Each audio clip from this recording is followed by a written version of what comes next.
கரணங்கிற ஒரு விஷயம் ஸ்ட்ராங்காக நின்றுச்சு அப்படின்னா நம்ம அதை ஜெயிச்சிருவோம். நீங்கள் மற்ற 4 விஷயம் நல்லா இருந்து கரணம் நல்லா இல்லைன்னா சரியாக வராது ஒரு விஷயம். அப்போது நாம் செய்யக்கூடிய காரியங்கள் வெற்றி பெறுமா, அந்த நாளில் செய்யக்கூடிய விஷயங்கள் ஜெயிக்குமா தோக்குமா? அதனால் கரணமே காரிய வெற்றி அப்படிங்கிற அடிப்படையில் கரணத்துக்கு அவ்வளோ இம்பார்ட்டன்ட் இருந்துச்சுங்க. நீங்கள் அந்த காலத்தில் பார்த்தீங்கன்னா இந்த கரணங்கிற விஷயத்தை அந்த காலத்தில் அரசவை காலங்கள்லாம் இருந்துச்சு இல்லையா, அங்கே அந்த அரசவை காலங்களில் அரசருக்கு ஜோதிடம் சொன்ன ஜோதிடர்கள் இந்த கரணத்திற்கு அதிகமான முக்கியத்துவம் கொடுத்திருக்கிறார்கள். இது சத்தியம். அப்போது அந்த அளவில் நம்முடைய கரணம் என்பது நம்முடைய காரியத்திற்கு ஒரு வெற்றி தரக்கூடிய ஒரு மிகப்பெரிய ஒரு சக்தின்னு சொல்லுவோம் அந்த கரணத்தை பற்றி. அப்போ இந்த கரணத்தை பற்றி பேசும் பொழுதுங்க, இது நம்ம ஜென்ரலாக ஒரு காரியம் நடக்கும்போது பயன்படுத்துறது ஒரு விஷயம். நம்ம பிறக்கும் பொழுதே ஒரு கரணம் இருக்கும் இல்லைங்களா, நம்ம ஒவ்வொருவரும் பிறக்கும் போது ஒரு கரணம் இருக்கும். அந்த கரணத்தினுடைய அதிபதி மட்டும் ஒரு ஜாதகத்தில் வலுவோடு இருந்து விட்டால், அப்போ வலுவோடு இருக்கிறதுக்கான மீன்ஸ் நீங்கள் புரிஞ்சுக்கணும். வலுவோடு இருந்துட்டாங்கன்னா அந்த கர்ணத்துடைய அதிபதி ஒரு முடக்கு சம்பந்தப்படாமல், ஒரு திதிசூன்யம் சம்பந்தப்படாமல், ஒரு அவயோகி சம்பந்தப்படாமல், ஒரு குறைந்த பாகையில் இல்லாமல், 6, 8, 12 மறையாமல், நீசம் பெறாமல் ஒரு அற்புதமான அமைப்பில் ஒரு கர்ணநாதன் அமர்ந்து விட்டால் அந்த கர்ணநாதனை பிடிச்சிங்கன்னா ஜெயிச்சிடலாம்.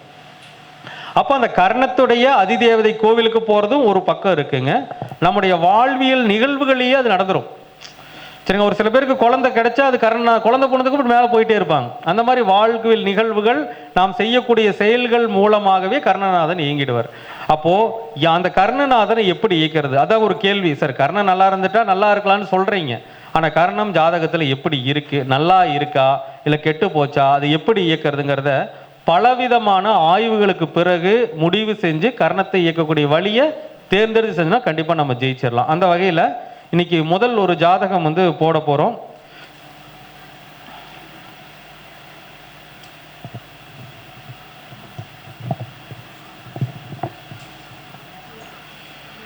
இவங்க பிறந்த கரணம் கரசை கரணத்தில் பிறந்திருக்காங்க. பொதுவாக கரணங்கள் 11 கரணங்கள் உங்களுக்கு தெரியும். பவம், பாலவம், கௌளவம், தைதுளை, கரசை, வனிசை, பத்திரை, சவுனி, சதுஸ்பாதம், நாகவம், கிம்துக்கணம்னு 11 கரணங்கள். அதாவது திதியில் பாதி. ஒரு திதி 24 மணி நேரம் இருக்குன்னா 12 மணி நேரத்தில் 2 கரணம் வந்துடும். 12 மணி நேரத்துக்கு ஒரு கரணம், அடுத்து 12 மணிக்கு ஒரு கரணம், 2 கரணம் வரும். ஒரு திதி 24 மணி நேரமும் அதில் 2 கரணங்கள் வரும். 12 மணி நேரம் ஒரு கரணம் இருக்கும், இன்னொரு 12 மணி நேரம் இன்னொரு கரணம். அதான் திதியில் பாதி கரணம் அப்படிங்கிறது. அப்படிப்பட்ட இவங்க ஜாதகம் பிறந்த கரணம் என்ன கரணம்னா கரசை கரணம். அப்போ கரசை கரணத்துக்கு அதிபதியாக யாரை கொடுத்துருக்காங்க அப்படின்னு பார்த்தீங்கன்னா சந்திர பகவானை கொடுத்துருக்குறாங்க. அப்போது ஒரு ஜாதகத்தில் அந்த கர்ணநாதன் நல்லா இருக்கணும். நல்லா இருந்தால் அவங்க நிச்சயமாக ஜெயிச்சிட முடியும். அந்த வகையில் பார்த்தீங்கன்னா இவங்க கரசை கரணத்தில் பிறந்து சந்திரன், இவங்க பிறந்த லக்னம்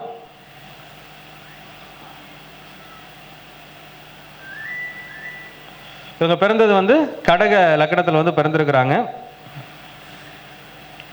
கர்ணநாதன் அப்படிங்கக்கூடிய சந்திரன்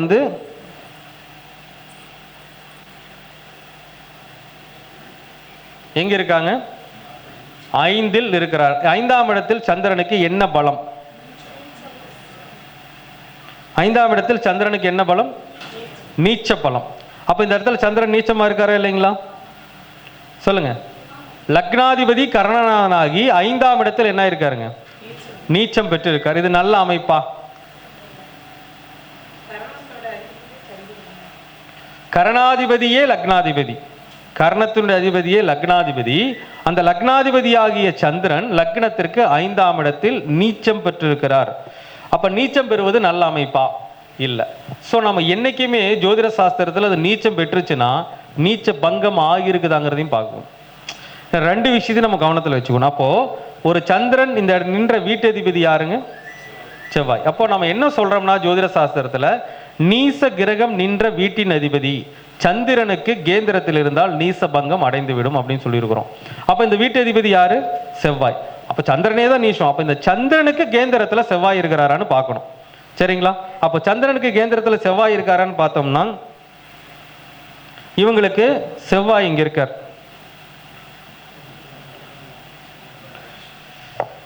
செவ்வாய் எங்க இருக்காருங்க? இங்க இருக்காரு. அப்ப சந்திரனுக்கு கேந்திரத்துல தானே செவ்வாய் இருக்கிறார். கேந்திரம்னா என்னங்க? 1, 4, 7, 10. அப்போ 1, 2, 3, 4, 5, 6, 7, 8, 9, 10. அப்ப சந்திரனுக்கு கேந்திர ஸ்தானத்தில் செவ்வாய் பகவான் அமர்ந்திருக்கிறார். அப்ப இது என்ன ஜாதகம்? நீச்ச பங்கம் தானே? நீச்ச பங்கம் தானே? டவுட் இல்லைங்க. கண்டிப்பா டவுட் இல்லை. அப்போ லக்னாதிபதி என்பவரே ஜாதகருடைய கர்ணநாதனாக இருக்காருங்களா? அப்ப லக்னாதிபதியே கர்ணநாதனாக இருக்கும் பொழுது இந்த ஜாதகர் வாழ்க்கையில் வெற்றி பெறணும்னா இவர் எடுக்கிற எல்லா செயலும் வெற்றி கிடைக்கும்னா கண்டிப்பா கிடைக்கும். எப்படி கிடைக்கும் அப்படின்னா ஒண்ணுமே கிடையாதுங்க. அவங்க பிள்ளையார்பட்டி போயிட்டு வரும். கரசைக்கரணத்துக்கு அதிபதி யாருங்க? பிள்ளையார்பட்டி. அப்ப நீங்க ரெகுலராக பிள்ளையார்பட்டிக்கு மட்டும் தொடர்ச்சியாக அவர் நடந்து போயிட்டு வந்தார் அப்படின்னா கண்டிப்பா அவருடைய வாழ்வில் வெற்றிகரமாக வாழ்க்கையாக மாறும். அதுல எந்த ஒரு எல்லளவு சந்தேகமும் நமக்கு வேண்டாங்க. ரெண்டாவது, ஒரு ஜாதகத்தில் லக்னாதிபதியே கரணாதிபதியாக வருகின்ற பொழுது லக்னம் என்பது ஒரு மனிதனுடைய உழைப்புன்னு அர்த்தம். அப்படி என்ன அர்த்தங்க? அவனுடைய உழைப்பு, தன்னுடைய சுய மரியாதை, அவனுடைய சுய கௌரவம், அவனுடைய சொந்த உழைப்புன்னு அர்த்தம். அப்ப இந்த ஜாதகர் தன்னுடைய சொந்த உழைப்பின் மூலமாக வாழ்க்கையை உயர்த்தி கொள்வார் அப்படிங்கிறது கர்ணநாதன் சொல்றாரு. இவர் எப்படிங்க? சுயம்பு.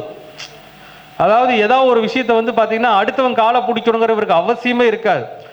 அதாவது தான் செய்யக்கூடிய செயல்களை தன்னுடைய செயல்கள் மூலமாக தன்னுடைய கௌரவத்தையும் அங்கீகாரத்தையும் தானாகவே ஏற்படுத்தி கொள்ளக்கூடிய ஒரு ஜாதகர். அதுலயும் அந்த என்ன சொல்றாங்க, பிள்ளையார்பட்டி மட்டும் போயிட்டு வந்துகிட்டே இருந்தார்னா இவருடைய வாழ்க்கையில் வெற்றி என்பது ஒரு முக்கியமான விஷயமா மாறிடும். இவர் என்ன பண்றாருங்க சாருங்க? சொல்லுங்க சார். நான் என்ன சொன்னேன் உங்களுக்கு? கர்ணநாதன் சொந்தமாக சுய தொழில் செய்து கொண்டிருக்கிறார். தான் கால நிற்பார்.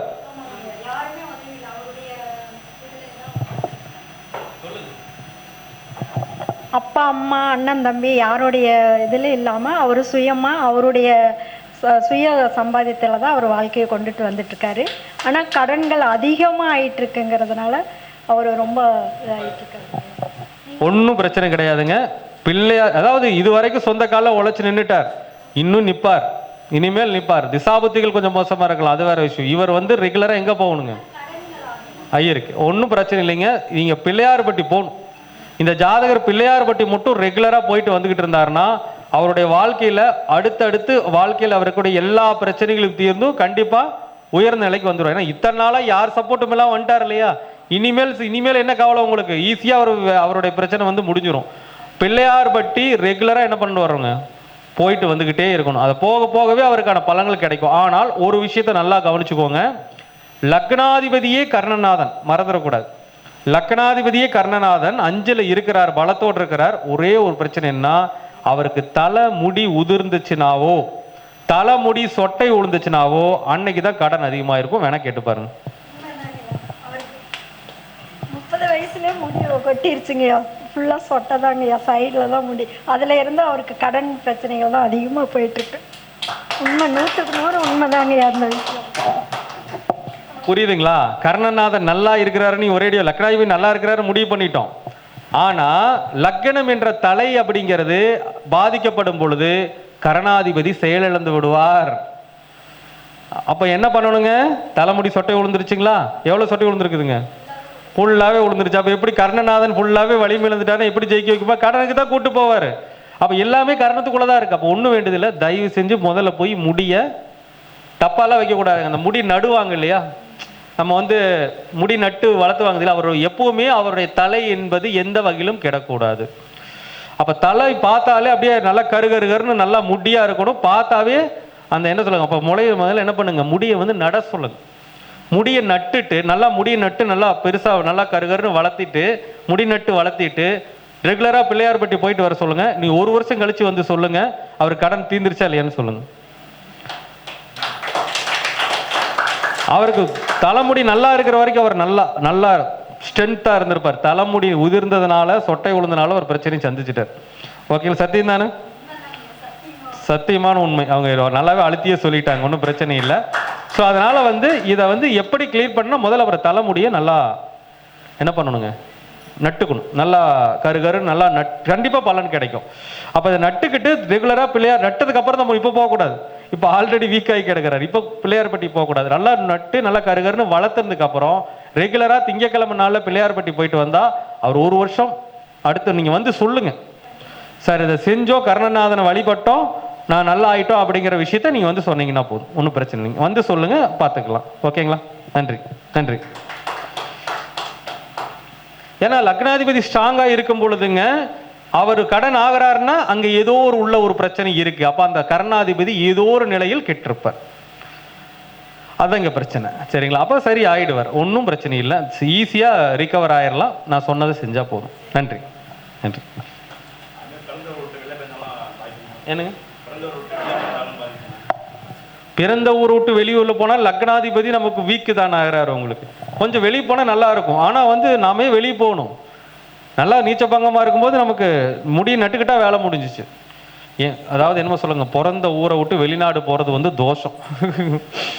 என்ன சொல்லுவாங்க, தான் பிறந்த ஊரை விட்டு அந்நிய தேசம் போறது தோஷங்கிறாங்க ஜாதகத்துல. தன் நாட்டில் பிழைக்க வழி இல்லாமல் அடுத்த நாட்டிற்கு செல்வதே ஒரு தோஷம் தான். சரிங்களா? அதாவது 12ஆம் பாவம்னு சொல்றது. 12ஆம் பாவம் தான் மோட்சம், சிறைச்சாலை.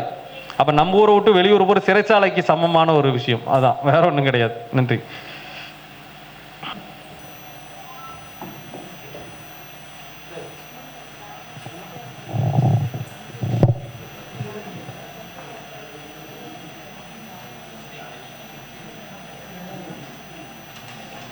லக்கணம் கன்னியா லக்கணம். கர்ணநாதன் சனி பகவான் பார்த்தீங்கன்னா உங்க ஜாதகத்துல லக்கணத்துக்கு 2ஆம் இடத்தில் இருக்கிறார்.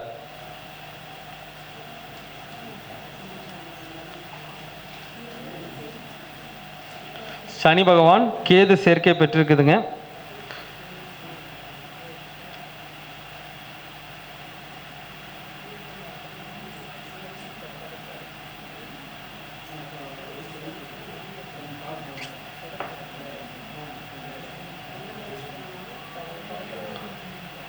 ஜாதகத்துல சனி பகவான் நீச்சம், உச்சத்தில் வக்கரமாகி நீச்ச பலன் அடைஞ்சிருக்காருங்க. ஆனா அப்படி எதுவுமே நம்ம எடுத்தோன்னே நீச்ச பலன் எடுத்துக்க முடியாது. சனி பகவான் ஜாதகத்துல வக்கர பகுதி ஆனதுனால எந்த டிகிரி அளவுக்கு வக்கரமாகி போயிருக்காருன்னு பார்க்கணும்.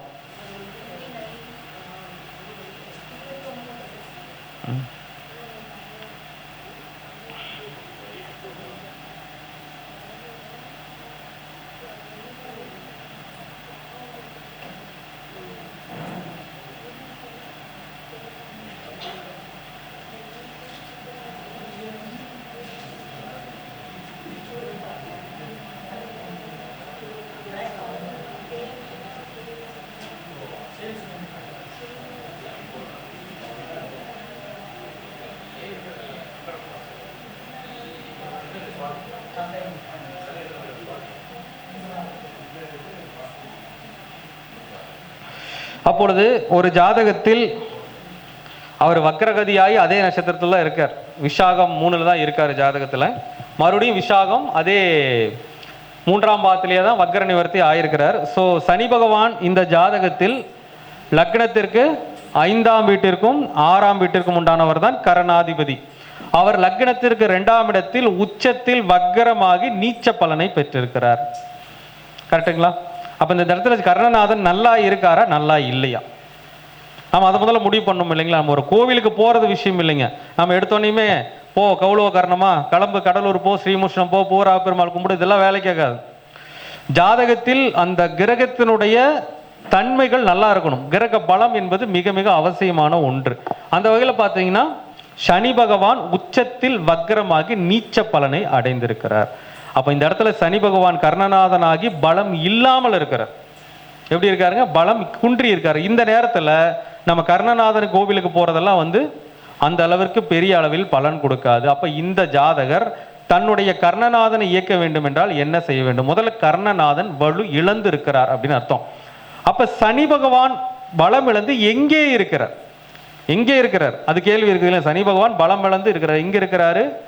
முதல்ல இருக்கிற இடத்தை பாருங்க. கர்ணநாதன் 2ஆம் இடத்தில் பலமிழந்து இருக்கின்ற பொழுது 2ஆம் இடத்தை தியாகம் செய்யுங்கள். 2ஆம் இடத்துல என்ன இருக்குது? முதல்ல குடும்பம் இருக்கு. குடும்பத்தொட்டு விலகி இருங்க. விலகி இருக்குதுன்னா அப்ப அம்மா அப்பா ஒரு பக்கம் இருப்பாங்க, நாம வேலை நிமித்தமா வெளியே இருக்கலாம், அந்த மாதிரி பண்ணலாம். சரி, அப்படியே சப்போஸ் முடியலைன்னா அட்லீஸ்ட் வெள்ளிக்கிழமை ஈவினிங் 6 மணிலிருந்து ஞாயிற்றுக்கிழமை காலையில 6 மணி வரைக்காச்சும் குடும்பத்தை பார்க்காதீங்க.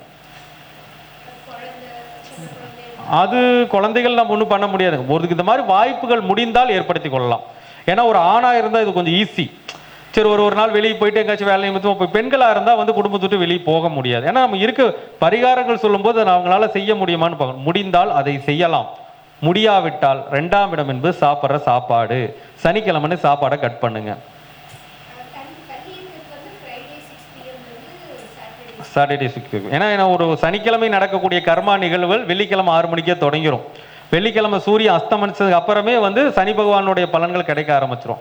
அதே மாதிரி ஞாயிற்றுக்கிழமை காலையில் சூரிய உதயம் வரைக்கும் சனி பகவானுடைய வைப்ரேஷன் இருக்கும். அதெல்லாம் ஒரு கணக்குங்க. ஏன்னா நிறைய பேர் பார்த்துருக்கேன், சனிக்கிழமை பிரச்சனை இருக்கு, வெள்ளிக்கிழமை சாயங்காலம் 7 மணிக்கு ஆக்சிடென்ட் ஆகும், நிறைய பார்த்துருக்குறோம். அந்த மாதிரி அந்த கர்மா நிகழ்வு முன்னாலே நடக்க ஆரம்பிச்சிடும். அதனால வந்து நீங்க இந்த டைம்ல முடிந்தால் குடும்பத்தை விட்டு விலகி இருக்கலாம், முதல் பரிகாரம். 2வது சனிக்கிழமை உணவை கட் பண்ணிடுங்க. சனிக்கிழமை விரதம் இருக்கவும், முடிந்தால் மௌன விரதம் இருக்கலாம். இது முடிந்தால் அவ்வளவுதான். 2வது 2ஆம் இடத்துல சனி பகவான். சனினா யாருங்க? இரவுக்கு அதிபதி சனி பகவான், இரவுக்கு தந்தை சனி பகவான். இரவுல வந்து நம்ம வந்து லைட் போடலாம், கண்ணு தெரியுமா? கண்ணு தெரியாது இல்லையா? அப்ப இருட்டு தானே. கண் பார்வையற்றவர்களுக்கு சனிக்கிழமை உணவு தானங்கள் செய்யுங்கள்.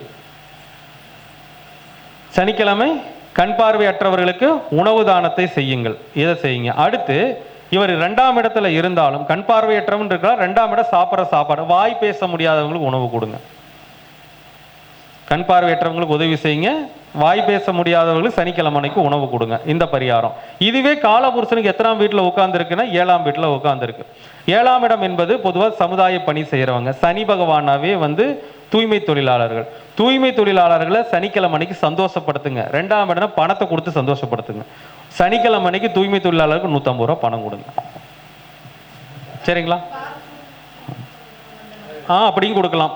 அவங்க பாத்ரூம் கிளீன், டாய்லெட் கிளீன் பண்ணுறவங்க கொடுக்கலாம், அல்லது வந்து இவங்களுக்கும் கொடுக்கலாம். அந்த தூய்மை தொழிலாளர்கள் இருக்காங்களா அவங்களுக்கு கொடுக்கலாம். இது மாதிரி ஏதோ சமுதாய பணி செய்கிறவங்களுக்கு கொடுங்க. 2வது அவங்கள மகிழ்ச்சி படுத்தணும். ஏன்னா இது சனி பகவான் அமர்ந்திருப்பது மகிழ்ச்சி சொல்லக்கூடிய ராசி. அவங்களுக்கு ஒரு 150 ரூபா கொடுத்து சந்தோஷப்படுத்துனீங்கன்னா அந்த சந்தோஷத்தினாலையும் கர்ணநாதன் இயங்குவார். சனி பகவான் 2ஆம் இடத்தில் இருக்கிறார். அப்போ சனி பகவான் சார்ந்த உணவுகளை தவிர்த்து கொள்ளுங்கள். என்ன உணவு தவிர்த்துக்கலாம்? நல்லெண்ணெய், எள்ளு உருண்டை, எள்ளு உணவுகளை தவிர்த்து கொள்ளுங்கள். இல்லை, பொதுவாகவே தவிர்த்துக்கணும். இதெல்லாம் ஈஸியாக தவிர்த்துக்கலாம், ஒன்றும் பெரிய விஷயம் கிடையாது. குடும்பங்கிறனால தான் ஒரு நாள் பெரிய சொல்கிறேன், மற்றதெல்லாம் நம்ம ஈஸியாக செய்யக்கூடிய விஷயம்தான். சனி சம்பந்தமான கலர்ஸ் யூஸ் பண்ணுறாதீங்க. சனி பகவான் சம்பந்தமானது நீல கலர் உபயோகப்படுத்தாதீர்கள். இதெல்லாம் சொல்றவங்க அது கர்மா சொல்ல வைக்குது, வேற ஒன்றும் கிடையாது. அப்போ இது வந்து அமர்ந்த பாவகத்திற்கான பலன்கள். இதெல்லாம் கர்ணநாதனை செய்யனீங்கன்னா கண்டிப்பா கர்ணநாதன் உங்களுக்கு வெற்றி தந்துதான் ஆகணும். இது ஒரு பக்கம். முதல்ல வேற யார் அவரு? 5ஆம் வீட்டுக்கும் 6ஆம் வீட்டுக்கு உண்டானவர் இல்லையா? 5ஆம் இடம்னா என்னது? நம்முடைய எண்ணங்கள், திட்டங்கள், பூர்வ புண்ணியம் அப்படிங்கிறது சொல்றது. 5ஆம் இடம் வயிறு பகுதிகளை சொல்வது. அப்போ வாழ்க்கையில நம்ம 5ஆம் இடம் சார்ந்த ஒரு பிரச்சனையை கர்ணநாதன் கண்டிப்பா செஞ்சே தீர்வார். 5ஆம் இடம் என்னங்க? வயிறு உபாதைகள். அப்போ ஒன்று 5ஆம் இடம் என்ன செய்யலாம்? வயிறு உபாதைகளை கொடுக்கலாம், அல்லது கரு களைவுகளை கொடுக்கலாம்.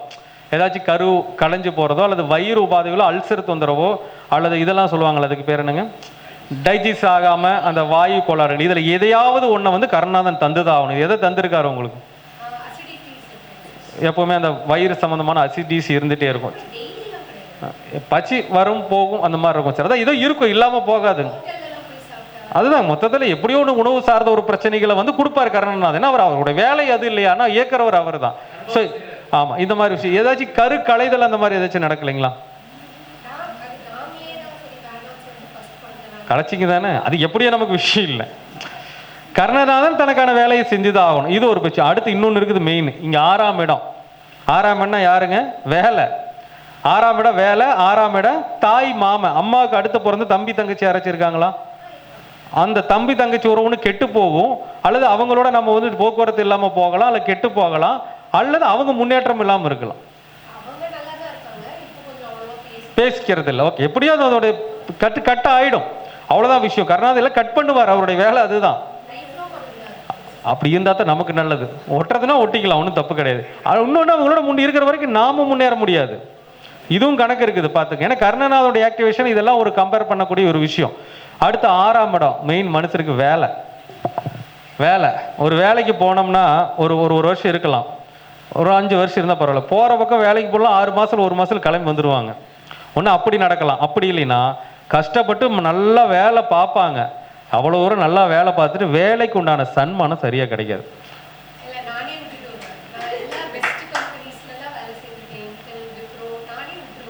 அதுதான் சொல்கிறேங்க, அவ்வளோதான் விஷயம். ஒன்று அது கிரகம் அதுதான் செய்ய வைக்கும். ஏன்னா அந்த கர்ணநாதனுடைய வேலை அது. அப்போ ஒன்று வேலையை நாமளா நல்ல வேலையாக இருக்கும், நாமளா போட வேண்டான்னு விட்டு போட்டு வந்துடுவோம். இல்லைன்னா ஒரு கம்பெனியில் நல்லா வேலை பார்ப்போம், வேலைக்கு அதில் சம்பளத்தை கொடுக்க மாட்டான். அப்போ நல்ல சம்பளம் வாங்குற இடத்துல வேலையை விட்டு நாமளே வந்துடுவோம் இல்லையா? அதுதான் எப்படியோ ஒரு பிரச்சனை. மொத்தத்தில் வேலை சார்ந்த ஒரு உன்னதமான நிலை இல்லாமல் பிடிக்காம வர்றது. 6ஆம் இடம் தானே வேலைங்க, அது பிடிக்காது, கொஞ்ச நாள் அது வெறுத்துரும், ஐயோ இந்த வேலை வேண்டான்னு விட்டுருவோம். அப்போ கர்ணநாதன் தன்னுடைய வேலைகளை செஞ்சுட்டு இருப்பார். அப்போ வேலைங்கிற ஒரு மனுஷனுக்கு இம்பார்ட்டன்ட் தானுங்க. அப்போ நம்ம அது வேலையிலேயே நிலைச்சு நிற்கணும் இல்லையா? இப்படியே விட்டுட்டு பிடிக்காம விட்டு வந்தால் எப்போ நம்ம இதாகிறதுங்க? அப்போ இந்த கர்ணநாதனை இயக்குவதற்கு அடுத்த வழிமுறை என்ன அப்படின்னு பார்த்தீங்கன்னா, 5ஆம் இடம் என்பது மனம், 6ஆம் இடம் என்பது நோய், அப்போ மன நோயாளிகள். 2ஆம் இடம் என்பது உணவு. ஓகேங்களா? அப்போ என்ன பண்ணலாம்? மனநோயாளிகளுக்கு என்ன பண்ணலாம்? உணவு கொடுக்கலாம். சனிக்கிழமை நாளில் மனநோயாளிகளுக்கு நீங்கள் உணவு கொடுக்கும். ஏன்னா இந்த சனி பகவான் சாதாரணமான இல்லைங்க, இது 2ஆம் இடத்துல உட்கார்ந்துருக்கிறாரு இல்லையா? பிரச்சனை, குடும்பத்திலையும் பிரச்சனை கொடுத்துருவாரு, குடும்ப வாழ்க்கையிலையும் நிறைய பிரச்சனைகள் பிரிவினைகளையும் கொடுக்கறதுக்கு ஒரு வாய்ப்பு இருக்கு, பிரச்சனை இருக்கு. அதான் பொதுவாக எல்லாரும் இதை கொடுத்துட்டு பிரச்சனை இல்லாமல் இருக்கிறது இல்லைங்க, சொல்றேங்க. ஏதாவது இஷ்யூஸ், அது 2ஆம் இடம் தனஸ்தானம் இல்லைங்களா? பணம் நமக்கு கையில் வச்சிருப்போம், திடீர்னு எப்படி போகுன்னே தெரியாது. பணம் நீங்க எவ்வளவு சம்பாரிச்சு கையில் வச்சிருந்தாலும் ஏதோ ஒரு வகையில் லாஸ் ஆகிட்டே இருக்கும். எஸ்ஆர்னும் அதுதான் சொல்றேங்க. இது அதுதான் உண்மை உங்களுக்கு. அப்போ அதுதான் சனி பகவானுடைய சூட்சமம். அப்போ இதையெல்லாம் சரி பண்ணிக்க முடியும். அப்போ இப்போ சொன்ன விஷயங்களை சரியான முறையில் ஆக்டிவேஷன் பண்ணணும். சரிங்களா? இதை நீங்கள் கரெக்டாக பண்ணிட்டு வந்தீங்கன்னா, இந்த சனி எல்லாமே சொல்லிட்டேன். சனி பகவான் யார், அவருடைய காரகத்துவம், அவர் எந்த பாவகத்தில் இருக்கிறாரு, அவருக்கு என்ன பண்ணணும், நாம் என்ன தியாகம் பண்ணணும், எல்லாமே சொல்லிட்டேங்க. இந்த விஷயங்கள் எல்லாம் நீங்கள் கரெக்டாக கட்டுக்கோப்பாக ஃபாலோ பண்ணினீங்க அப்படின்னா கர்ணநாதன் உங்களை மேலே ஏற்றி விட்டுருவார். நீங்கள் அடுத்த வருஷம் வரும் பொழுது, இந்த கர்ணநாதனுடைய அடுத்த வருஷம் நீங்கள் வரும் பொழுது, சார் நீங்கள் சொன்னபடி செஞ்சோம், நல்லா இன்னைக்கு வாழ்க்கையில் ஒரு வேலையில் நம்ம பிடிக்காம வந்துக்கிட்டு இருந்தது, அது நின்றுச்சு, இன்னைக்கு ஒரு நல்ல கம்பெனியில் நல்ல வேலையில் இருக்கிற நல்லா பிடிச்சி போய் பார்க்குறங்கிற ஒரு நிலைமைக்கு நீங்கள் வருவீங்க.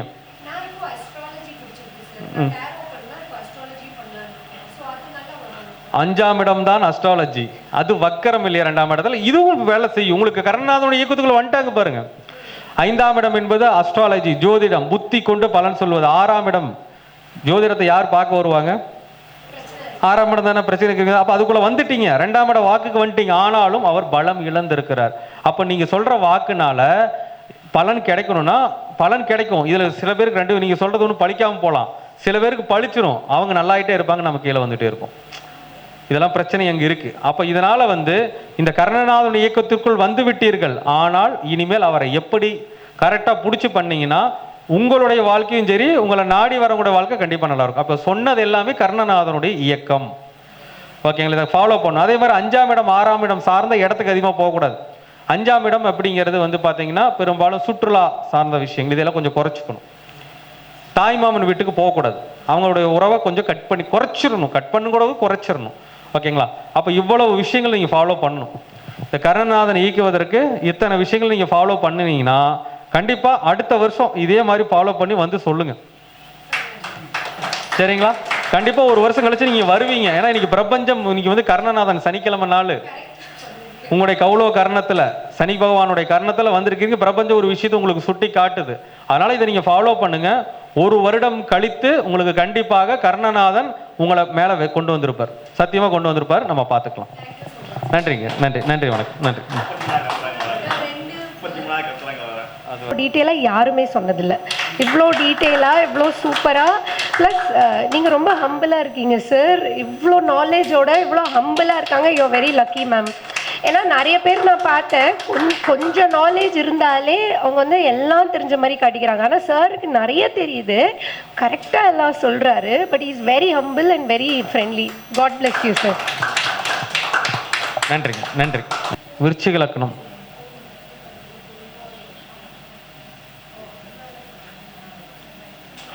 கேது பகவான் கர்ணநாதன் இருப்பது 4 பூரட்டாதி 2ஆம் பாதம். இப்போ கேது இருக்கிறது என்ன பாதம்?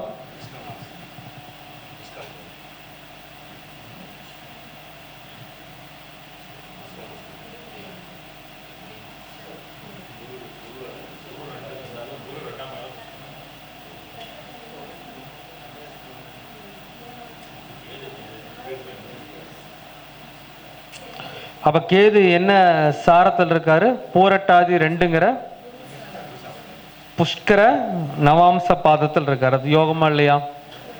அப்ப குரு சூப்பரா வேலை செய்வார மாட்டாருங்களா? செய்வார் இல்லைங்களா? அப்ப குரு நல்லா இருக்கணும் இல்லையா? அதையும் பார்த்துக்கணும் இல்லையா? ஏன்னா இப்போ குரு கர்ணநாதன் பூரட்டாதி 2ல புஷ்கரத்தில் இருக்காரு, தப்பு கிடையாது. அப்ப குரு நல்லா இருக்கணும் இல்லைங்களா? அப்ப திருச்செந்தூர் போலாமா போகக்கூடாதா?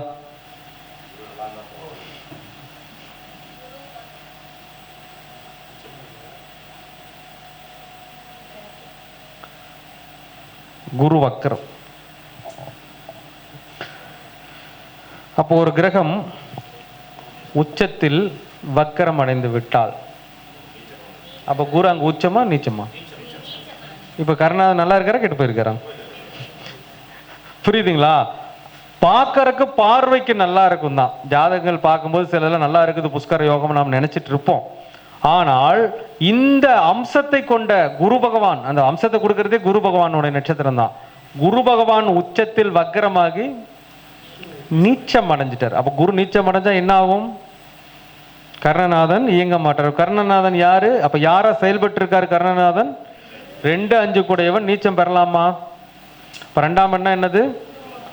வருமானம், வாக்கு. 5ஆம் இடம் குழந்தைகள், குழந்தைகள் சார்ந்த விஷயங்கள், இதயம், வயிறு, பூர்வீகம், பூர்வ புண்ணியம். இதுக்குண்டான கிரகம் அதிர்ஷ்டங்கிற ஸ்தானத்துல போய் நீச்சமாச்சுன்னா இது சம்பந்தமான விஷயங்கள போராட்டங்களும் கஷ்டங்களும் இருக்குமா இருக்காதா? கட்டாயமாக இருக்கும். சரிங்களா? அது வருமான விஷயமா அல்லது குடும்ப விஷயமா, குழந்தைகள் விஷயமா, அல்லது ஒரு பிளான் போட்டு ஏதாச்சும் நடக்கிற விஷயமா, இதுல ஏதாவது ஒரு விஷயத்துல ரொம்ப கடுமையா இன்னும் போராட வச்சுக்கிட்டே தான் இருக்கும். யாருங்க? கர்ணாதிபதி. எதுல வச்சிருக்காருன்னு அவங்களுக்கு தான். இது யார் ஜாதகம்? இது உங்க ஜாதகம் தானே? இதுல எதுல போராட வச்சுட்டு இருக்காரு? எதுல போராட வச்சுட்டு இருக்காருங்க? சரிங்க. டவுன் ஆயிடுச்சு. சமாளிக்க முடியல. அதான்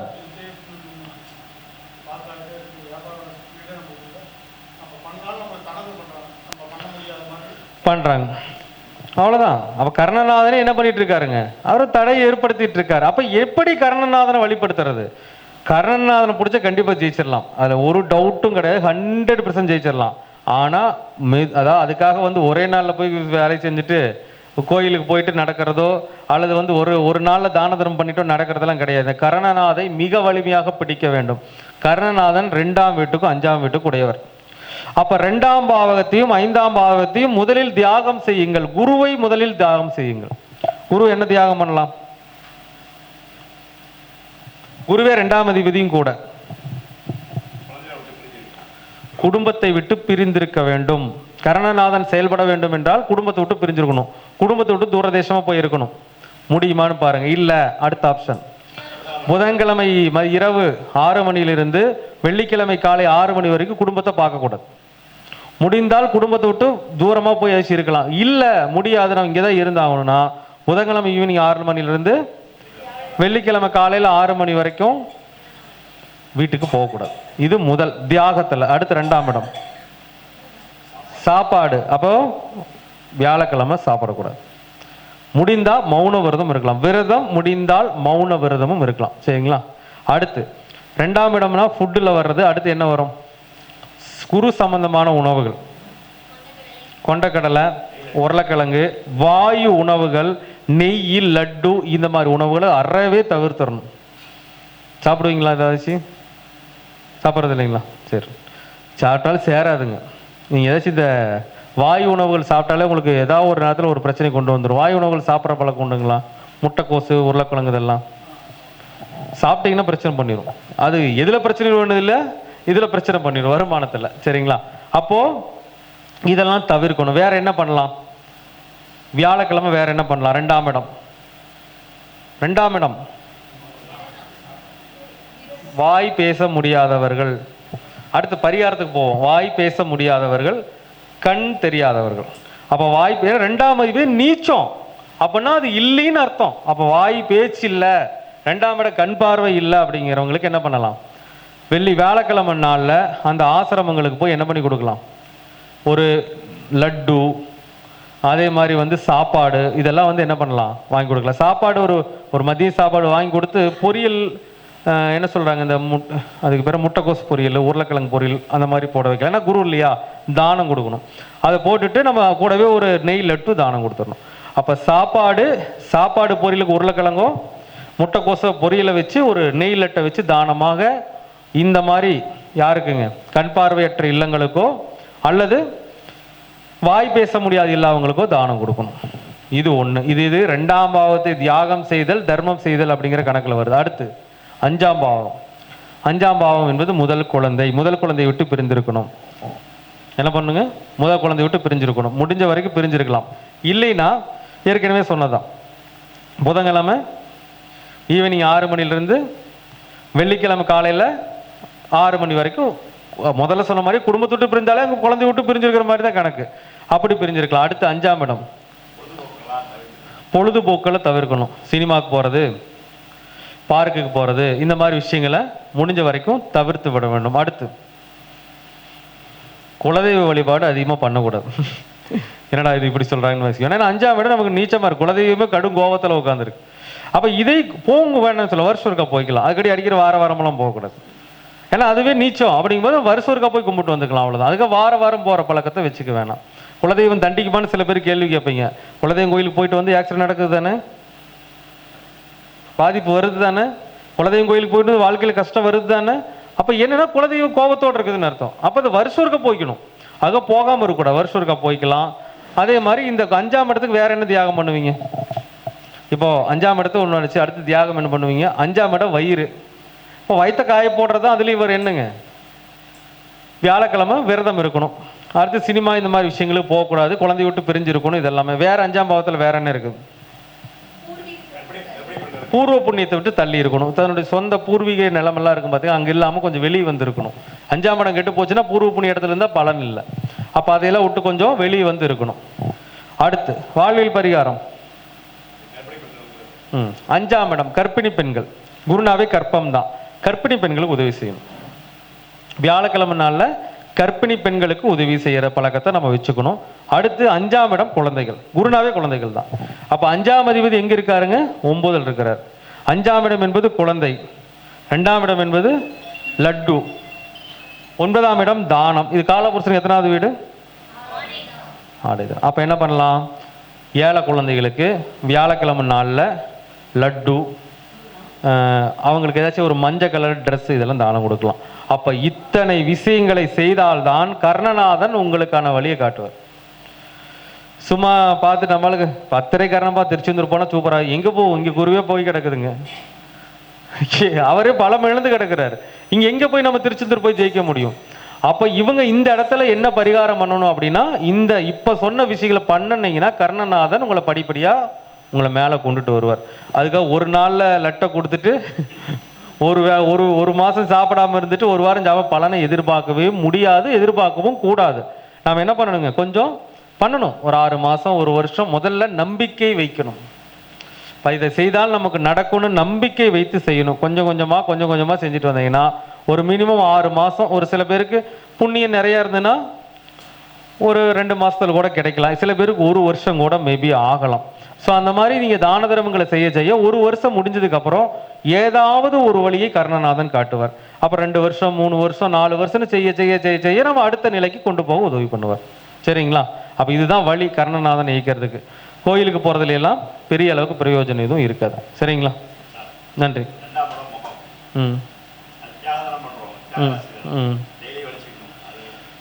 அது கூட நமக்கு தேவையில்லைங்க.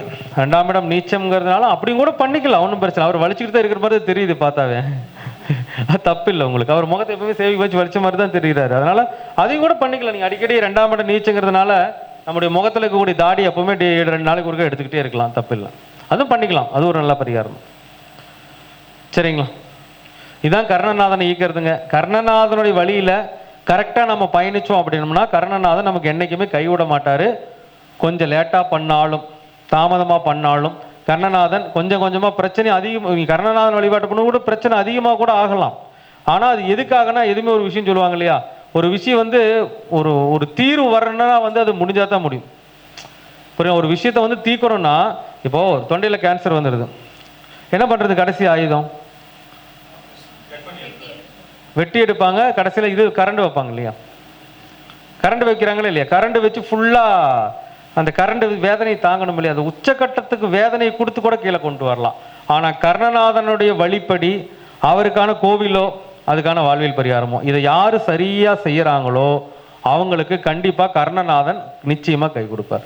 வாழ்க்கையில் உங்களை வந்து கொஞ்சம் மெதுவாக ஏற்றுனாலும் ஒரு காலத்தில் நல்லா மேலே ஏற்றி விட்டுருவார். ஓகேங்களா? சரிங்களா?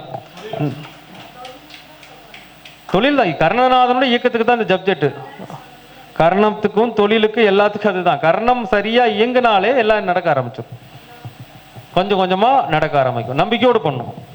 முதல் நம்பிக்கை வை, அப்போ வந்து இறைவன் உங்க மேல் நம்பிக்கை வைப்பார். சரிங்களா? நன்றி, நன்றிங்க, நன்றி, வணக்கம். நம்முடைய ஸ்ரீ ஈசன் ஜோதிட பயிற்சி மையம் நடத்தும் 9வது பேட்ச் ஜோதிட பயிற்சி வகுப்பானது வருகின்ற 28ஆம் தேதி என்று நடைபெற இருக்கிறது.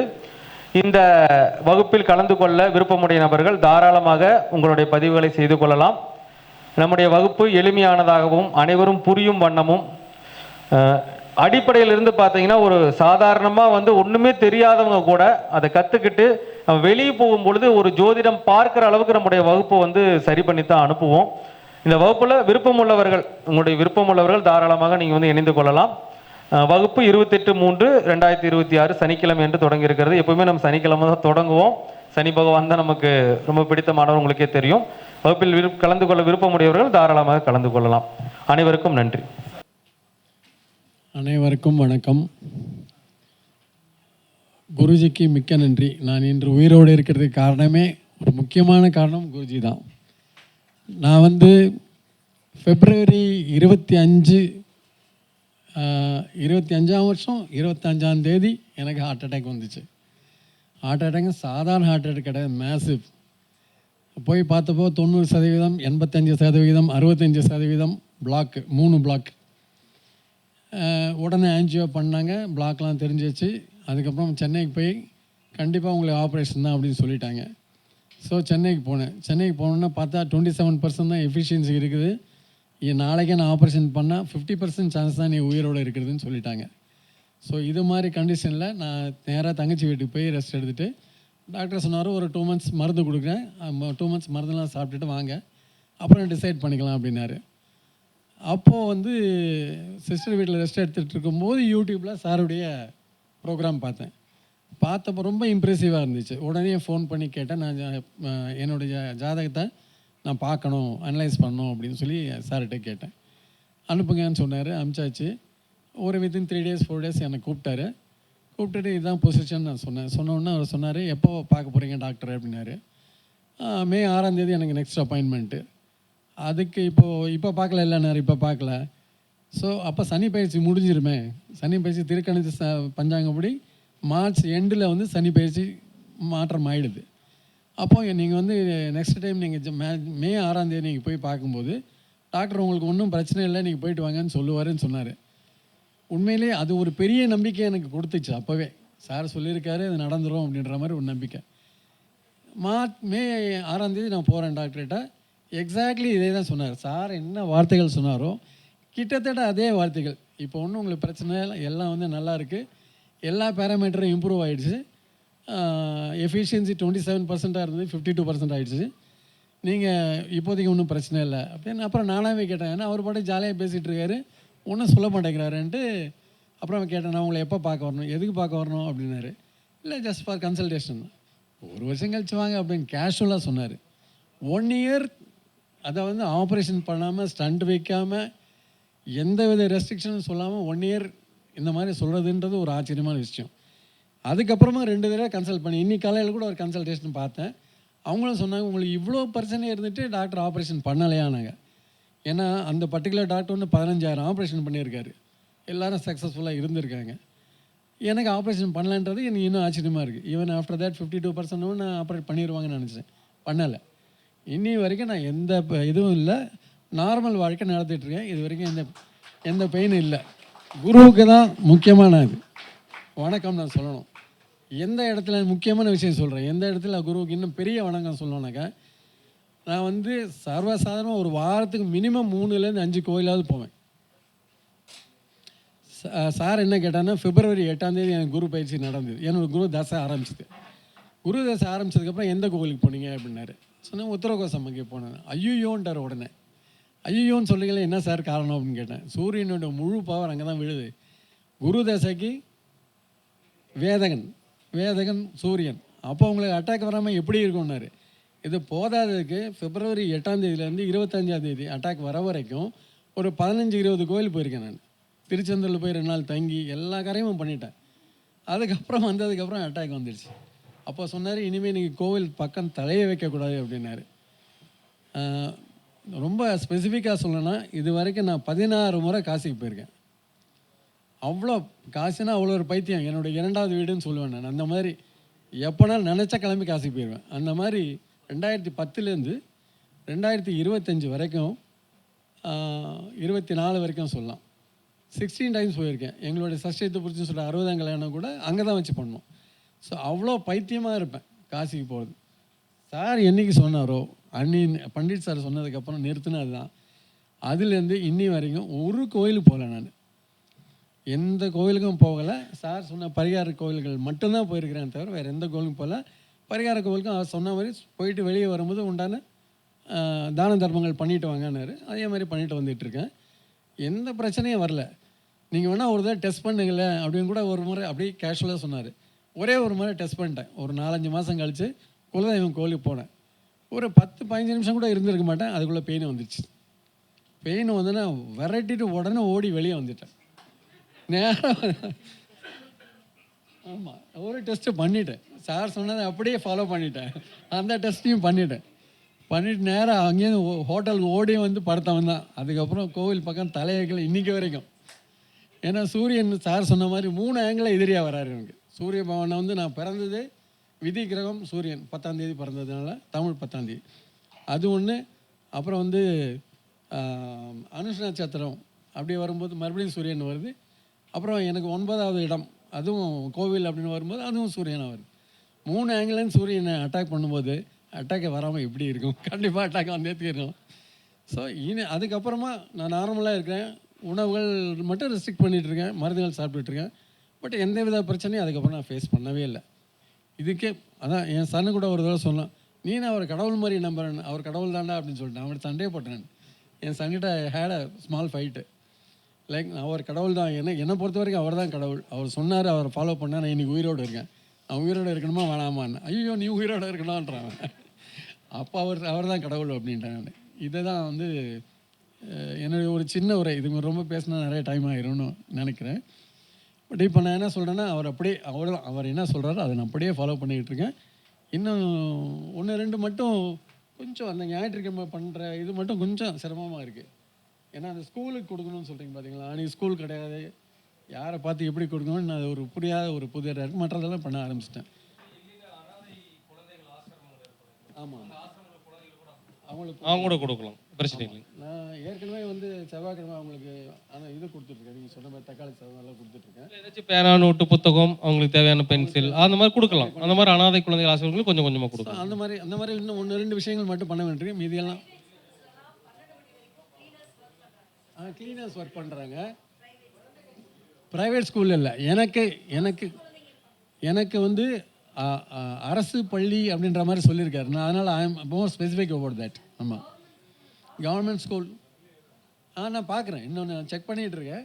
பண்ணி அதையும் பண்ணிடுவோம், ஃபுல்லாகவே பண்ணிடுவோம். கிடைக்கும் என்றால் கண்டிப்பாக கிடைக்கும். அவ்வளோதான், உண்மைதான். இல்லை சிலது கிடைக்காது. இப்போ ஃபார் எக்ஸாம்பிள் வெட்டியானுங்கள்லாம் அவ்வளோ ஈஸியாக கிடைக்காம இருந்தாங்க. இப்போ அவங்களையும் பார்த்துட்டேன். வெட்டியானுங்களை பார்த்து நேரில் கொடுத்து அதுவும் ரெடி பண்ணிட்டேன். ஸோ எல்லாமே இப்போ கிட்டத்தட்ட எல்லாமே பண்ணிகிட்டு இருக்கேன். இப்போ நல்லா இருக்கிறேன். என் ஹெல்த் வைஸ் நான் நல்லா இருக்கேன் அப்படின்னு சொல்லணும்னா காரணமே குருஜி தான். வந்த அனைவருக்கும் எனக்கு நன்றி. அத்தனை பேருக்கும் குருஜிக்கு ஸ்பெஷலாக நன்றி. மேடம்.